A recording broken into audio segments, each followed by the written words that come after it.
Plot দুর্নীতিতে শেখ হাসিনার ২১ বছরের কারাদণ্ড, জয় পুতুলের ৫ বছর এখতিয়ার বহির্ভূত বরাদ্দ, পর্যবেক্ষণ আদালতের। শেখ হাসিনার রায়ে আদালতকে প্রভাবিত করা হয়নি বলছে বিএনপি, নির্বাচন বানচাল চেষ্টার অভিযোগ।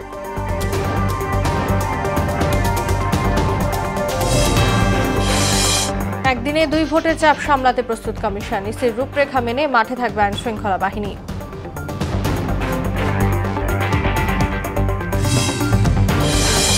এবং রাজধানী সহ বিভিন্ন অঞ্চলে ফের ভূমিকম্প, রাসুকের নকশা মেনে ভবন নির্মাণের নির্দেশ প্রধান উপদেষ্টার।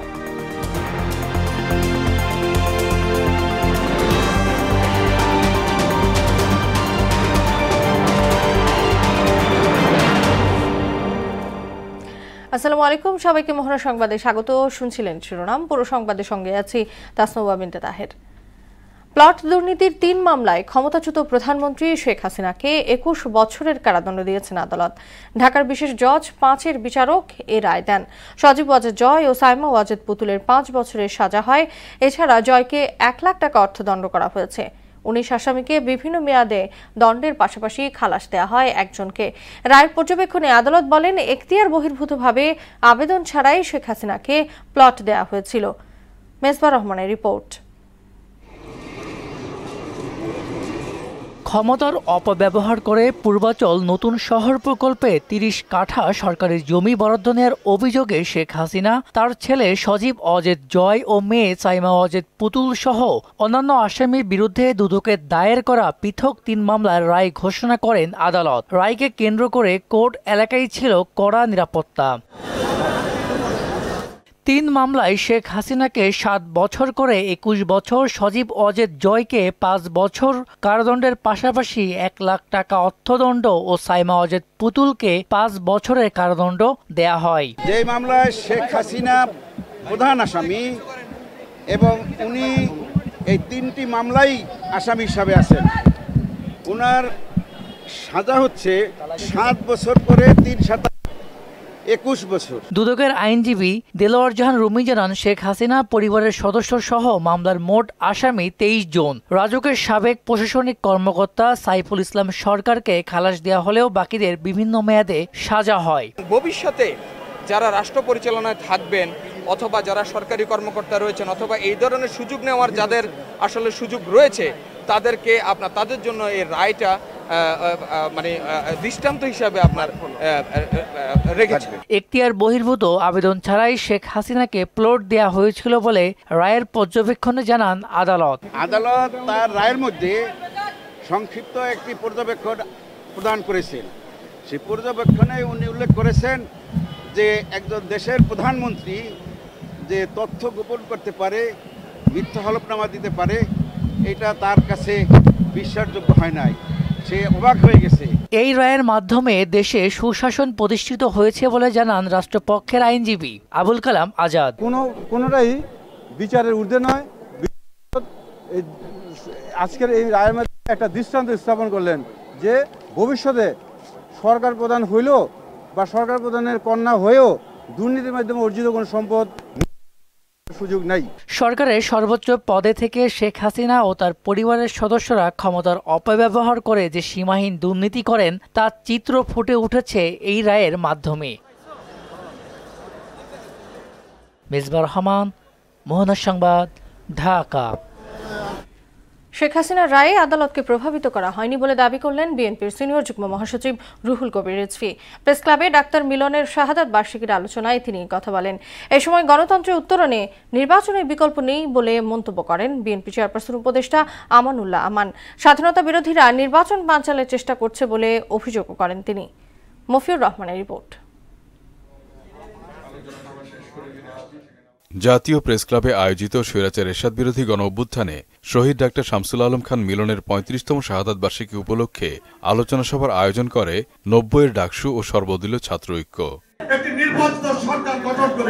এতে এরশাদ বিরোধী আন্দোলনে উত্তাল সেই সব দিনের কথা স্মরণ করেন তৎকালীন ছাত্রনেতারা।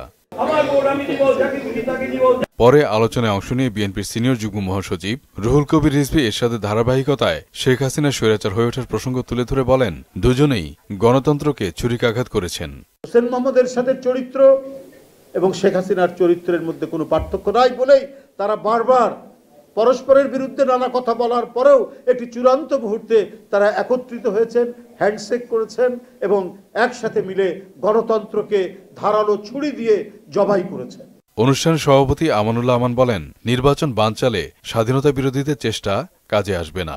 বন্দি বিনিময় চুক্তির আওতায় হাসিনাকে ফিরিয়ে আনার প্রত্যয় জানান তিনি। তার এবং তার দূষণদের বিচার শুরু হয়েছে এবং এই বিচার অবিলম্বে কার্যকর করতে হবে।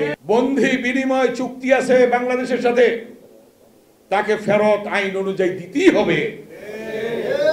অতএব বিচার হবে বাংলাদেশে। গণতান্ত্রিক রাষ্ট্র প্রতিষ্ঠায় নির্বাচনের বিকল্প নেই বলে মন্তব্য করেন বিএনপির স্থায়ী কমিটির সদস্য নজরুল ইসলাম খান।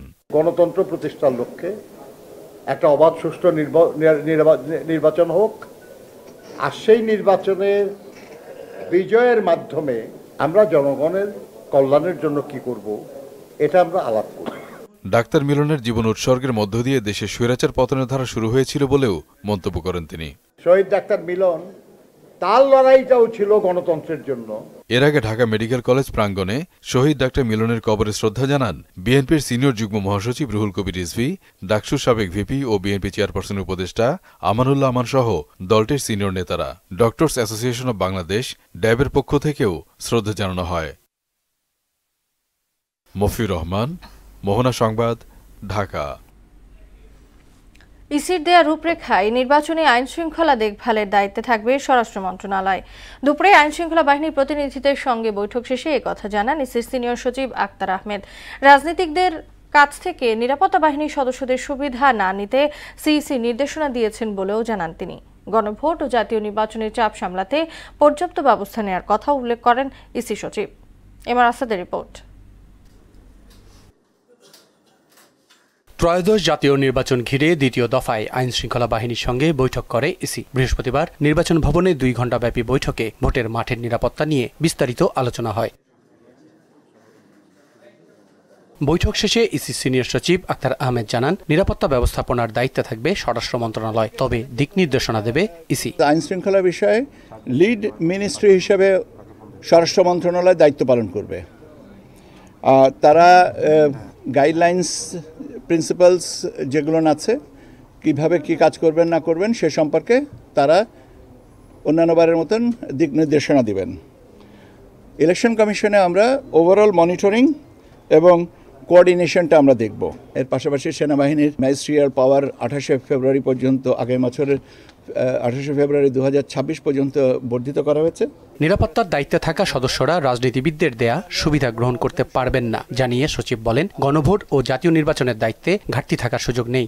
যে লোকাল পলিটিক্যাল লিডার্সদের কাছ থেকে যেন আমাদের আইন শৃঙ্খলা বাহিনীর কোনো সদস্য হসপিটালিটি গ্রহণ না করেন, যে আপনারা এসছেন, আপনাদের থাকা খাওয়ার ব্যবস্থা আমি করছি, আপনাদের সব কিছু ব্যবস্থা করব, আপনারা নিশ্চিন্তে থাকেন, এই ব্যাপারটার থেকে আমরা বলেছি বিরত থাকতে হবে।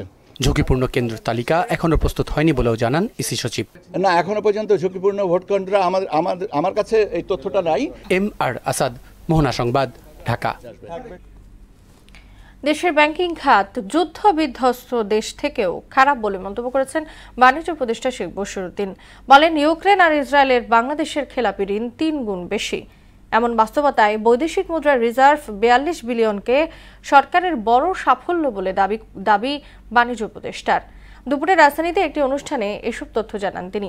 বলেন, খেলাপি ঋণ সহ দেশের আর্থিক খাতগুলোকে সংস্কার চলছে, আর খেলাপি ঋণ আদায় সহ দুর্বল ব্যাংকগুলোকে চাঙ্গা করা হচ্ছে বলেও জানান শেখ বশিরউদ্দিন।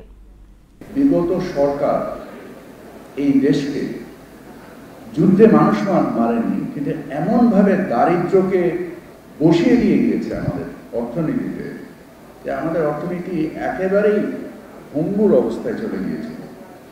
সেখান থেকে আজকে এই ইন্টারিম গভর্নমেন্টের সকলের ঐকান্তিক প্রচেষ্টায় আমরা যে $32 বিলিয়ন একটা রিজার্ভে পৌঁছেছি। ঢাকা সহ দেশের বিভিন্ন অঞ্চলে আবারও ভূমিকম্প অনুভূত হয়েছে। বিকেল 4:15 কম্পন অনুভূত হয় বলে জানিয়েছে আবহাওয়া অধিদপ্তরের ভূমিকম্প পর্যবেক্ষণ কেন্দ্রের ভারপ্রাপ্ত কর্মকর্তা রুবাইয়াত কবির। তিনি বলেন, রিক্টার স্কেলে ভূমিকম্পের মাত্রা ছিল 3.6। স্বল্পমাত্রা ভূমিকম্প, যার উৎপত্তিস্থল নরসিংদীর ঘোড়াশালে গেল শুক্র ও শনিবার প্রায় 31 ঘন্টার মধ্যে ঢাকা ও এর আশপাশে 4 বার ভূমিকম্প হয়। রাজুক অনুমোদিত নকশা বাদ দিয়ে কোনো ভবন নির্মাণ না করার নির্দেশনা দিয়েছেন প্রধান উপদেষ্টা অধ্যাপক মোহাম্মদ ইউনূস। বিকেলে উপদেষ্টা পরিষদ বৈঠকে পরবর্তী সংবাদ সম্মেলনে এমন নির্দেশনার কথা জানান প্রেস সচিব শফিকুল আলম। তিনি বলেন, দুর্নীতি দমন কমিশন অধ্যাদেশ, মানব পাচার অভিবাসী চোরাচালান অধ্যাদেশ, রাজধানী উন্নয়ন কর্তৃপক্ষ অধ্যাদেশ এবং জাতীয় মানবাধিকার সংশোধনী অধ্যাদেশের অনুমোদন দেওয়া হয়েছে বৈঠকে। নাহিদ সিরাজি নিম্নের প্রতিবেদন। বৃহস্পতিবার প্রধান উপদেষ্টার কার্যালয়ে উপদেষ্টা পরিষদের বৈঠক অনুষ্ঠিত হয়। এতে সমসাময়িক নানা বিষয়সহ বেশ কিছু দিক নির্দেশনা দেন অধ্যাপক মোহাম্মদ ইউনূস। বৈঠক শেষে ফরেন সার্ভিস একাডেমিতে সাংবাদিকদের সঙ্গে কথা বলেন প্রধান উপদেষ্টার প্রেস সচিব শফিকুল আলম। বৈঠকে রাজধানী উন্নয়ন কর্তৃপক্ষ অধ্যাদেশ সহ 4 বিষয়ে অনুমোদন দেওয়া হয়েছে বলে জানান শফিকুল আলম। প্রথমটা ছিল দুর্নীতি দমন কমিশন সংশোধন সংশোধন অধ্যাদেশ 2025-এর খসড়া নীতিগত ও চূড়ান্ত অনুমোদন হয়েছে। দ্বিতীয়টা ছিল মানব পাচার ও অভিবাসী চোরাচালান প্রতিরোধ দমন অধ্যাদেশ 2025-এর খসড়া চূড়ান্ত অনুমোদন হয়েছে। আর তৃতীয় ছিল রাজধানী উন্নয়ন কর্তৃপক্ষ অধ্যাদেশ 2025-এর খসড়া নীতিগত ও চূড়ান্ত অনুমোদন হয়েছে। আর 4 হচ্ছিল জাতীয় মানবাধিকার কমিশন অধ্যাদেশ 2025 এর সংশোধন প্রস্তাব নীতিগত চূড়ান্ত অনুমোদন হয়েছে। রাজুক অনুমোদিত নকশা ছাড়া শহর গ্রামে ভবন নির্মাণ না করার নির্দেশনা প্রধান উপদেষ্টা দিয়েছেন বলেও জানান প্রেস সচিব। রাজুকের এরিয়ার মধ্যে এই বিল্ডিং নির্মাণের ক্ষেত্রে রাজুকের অনুমোদন লাগে, কিন্তু অনেক ক্ষেত্রে সেটাও ব্যর্থ হয়েছে, যেটা আমরা মাইলস্টোন স্কুলের ক্ষেত্রে আমরা দেখেছি। এই রাজুকের পুরো এরিয়ায় যাতে কোনো ইউনিয়ন পরিষদ কোনো ধরনের বিল্ডিং অ্যাপ্রুভাল না দিতে পারে সে বিষয়েও আজকে চিফ অ্যাডভাইজার এবং অ্যাডভাইজারি পরিষদ সুনির্দিষ্ট নির্দেশ দিয়েছেন। মানিকগঞ্জে বাউলদের উপর আক্রমণকারীদের ধরতে অভিযান পরিচালিত হচ্ছে বলেও ব্রিফিংয়ে জানানো হয়। নাহিদ সিরাজি নিম্মি, মোহনা সংবাদ, ঢাকা। ঢাকা 18 আসনে সৎ ও পরিচ্ছন্ন ইমেজের ব্যক্তিকে ধানের শীষ প্রতীকে মনোনয়ন দেওয়ার আহ্বান জানিয়েছেন মনোনয়ন প্রত্যাশীরা। কোনো চাঁদাবাজ বা সন্ত্রাসীকে মনোনয়ন না দিতে তারেক রহমানের প্রতি অনুরোধও জানান তারা। বিকেলে উত্তরায় আজমপুরে মিছিল পূর্ব সমাবেশে মনোনয়ন প্রত্যাশীরা ধানের শীষের পক্ষে ঐক্যবদ্ধ থাকার আহ্বানও জানান। হুমায়ুন কবিরের প্রতিবেদন। গেল 3 নভেম্বর সারা দেশে 237টি আসনে বিএনপি মনোনীত প্রার্থীদের নাম ঘোষণা করা হলেও ঢাকা 18 আসন সহ 63টি আসনে প্রার্থীর নাম ঘোষণা থেকে বিরত থাকে বিএনপি। ঢাকা 18 আসনে ধানের শীষের মনোনয়ন প্রত্যাশী মহানগর উত্তর বিএনপির সদস্য সচিব মোস্তফা জামান, সিনিয়র যুগ্ম আহ্বায়ক মোস্তাফিজুর রহমান সেগুন, যুগ্ম আহ্বায়ক এম কফিল উদ্দিন আহমেদ ও যুগ্ম আহ্বায়ক মোহাম্মদ আফাজউদ্দিন অংশ নেন ঐক্যবদ্ধ গণমিছিলে। গণমিছিল পূর্ব সংক্ষিপ্ত সমাবেশে এই আসনে কোনো সন্ত্রাস চাঁদাবাজকে মনোনয়ন না দিতে তারেক রহমানের প্রতি আহ্বান জানান মনোনয়ন প্রত্যাশীরা। যে বিএনপি সত্যিকারের কর্মী, যে চাঁদাবাজির সাথে সম্পর্ক নাই, যে গডফাদার না, যে জনগণের পাশে থেকে জনগণের দুঃখ দুর্দশা লাঘব করার জন্য চেষ্টা করে, সেই লক্ষ্য রেখে আমরা এগিয়ে যাচ্ছি এবং তাকে এই বিএনপি থেকে নমিনেশন দেওয়া হবে ইনশাআল্লাহ। ঢাকা 18 আসন আমরা ঐক্যবদ্ধ, এই 4 জন আমরা ঐক্যবদ্ধ হয়েছি। যদি কোনো আরো ভালো লোক আসতে চান আমার সাথে, আমাদের দুয়ার সবসময় খোলা, কিন্তু খারাপ লোকের জায়গা আমরা দেব না। ধানের শীষের প্রার্থীর পক্ষে সবাইকে ঐক্যবদ্ধ থাকার আহ্বানও জানান তারা। আমরা ঐক্যবদ্ধ রয়েছি, অবশ্যই এখানে আমরা যে 4 জন আছি তার মধ্য থেকে যে যোগ্য, যে পরিশ্রমী ঢাকা 18 আসনকে ঐক্যবদ্ধ রাখতে পারবেন এবং সৎ ধার্মিক ওই ধরনের একজন ব্যক্তি আগামী জাতীয় সংসদ নির্বাচনে আমরা দেখতে চাই। আমার নেতা জনাব তারেক রহমান আমাদের দিকে তাকিয়ে রয়েছে। আমরা যদি সুশৃঙ্খল থাকি, আমরা যদি মানুষের পাশে থাকি, অবশ্যই আমাদেরকে মনোনয়ন দেবে ইনশাআল্লাহ। পরে ঢাকা 18 আসনে ধানের শীষের জাগরণে বিভিন্ন থানা ওয়ার্ডের নেতাকর্মীরা গণমিছিলে অংশ নিয়ে বিভিন্ন সড়ক প্রদক্ষিণ করে। হুমায়ুন কবির, মোহনা সংবাদ, ঢাকা। আইসিসি টেস্ট র্যাঙ্কিং এ একই সাথে উন্নতি হয়েছে বাংলাদেশের 5 তারকার। এর মধ্যে 3 ব্যাটার মুশফিকুর রহিম, লিটন দাস ও মমিনুল হক এবং 2 স্পিনার তাইজুল ইসলাম ও হাসান মুরাদ। আইসিসি তাদের সাপ্তাহিক হালনাগাদ প্রকাশ করেছে। এতে ওয়ানডে র্যাঙ্কিং এর শীর্ষস্থান ফিরে পেয়েছেন ভারতের সাবেক অধিনায়ক রোহিত শর্মা। নিউজিল্যান্ডের ডেরেল মিচেলকে সরিয়ে 781 রেটিং নিয়ে শীর্ষে উঠেছেন তিনি। 766 রেটিং নিয়ে তালিকার দ্বিতীয় স্থানে নেমে গেছেন মিচেল। টি-20 র্যাঙ্কিং এ অলরাউন্ডারদের তালিকায় প্রথমবারের মতো শীর্ষে উঠেছেন জিম্বাবুয়ের সিকান্দার রাজা। 289 রেটিং আছে তার। দ্বিতীয় স্থানে থাকা পাকিস্তানের সাইম আইবের রেটিং 269। প্রথমবারের মতো বিপিএলে অংশ নিচ্ছে নোয়াখালী এক্সপ্রেস। এর মধ্যে দল গোছানো শুরু করেছে তারা। নিলামের আগেই সরাসরি চুক্তিতে দলে ভিড়িয়েছেন সৌম্য সরকার এবং পেসার হাসান মাহমুদকে। এছাড়া বিদেশি ক্রিকেটার হিসেবে জনসন চার্লসকে যুক্ত করতে যাচ্ছে ফ্র্যাঞ্চাইজিটি। প্রধান কোচ হিসেবে নিয়োগ পেয়েছেন খালেদ মাহমুদ সুজন। এদিকে জাতীয় দলের স্পিনার তানভীর ইসলামকে দলে ভিড়িয়েছে চট্টগ্রাম রয়্যালস। নিলামের আগে সরাসরি চুক্তিতে এই বাঁহাতি স্পিনারকে দলে নিল চট্টগ্রাম। এর আগে জাতীয় দলের আরেক স্পিনার শেখ মেহেদীকেও সরাসরি চুক্তিতে দলে ভিড়িয়েছে তারা। শেষ করব মোহনা সংবাদ। যাবার আগে শিরোনামগুলো জানিয়ে দিচ্ছি আরো একবার।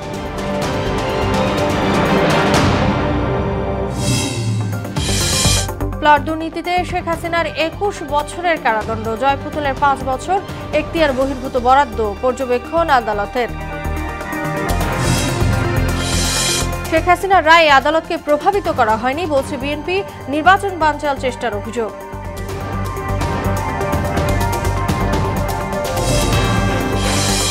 একদিনে 2 ভোটের চাপ সামলাতে প্রস্তুত কমিশন। ইসির রূপরেখা মেনে মাঠে থাকবে আইন শৃঙ্খলা বাহিনী।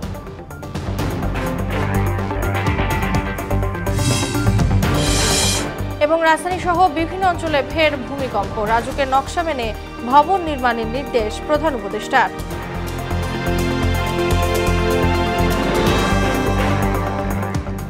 এই ছিল মোহনা সংবাদে। পরবর্তী সংবাদ রাত 12টায়। মোহনার সবশেষ খবর জানতে ভিজিট করুন www.mohna.tv। সংবাদ দেখতে পান ফেসবুক ও ইউটিউবেও।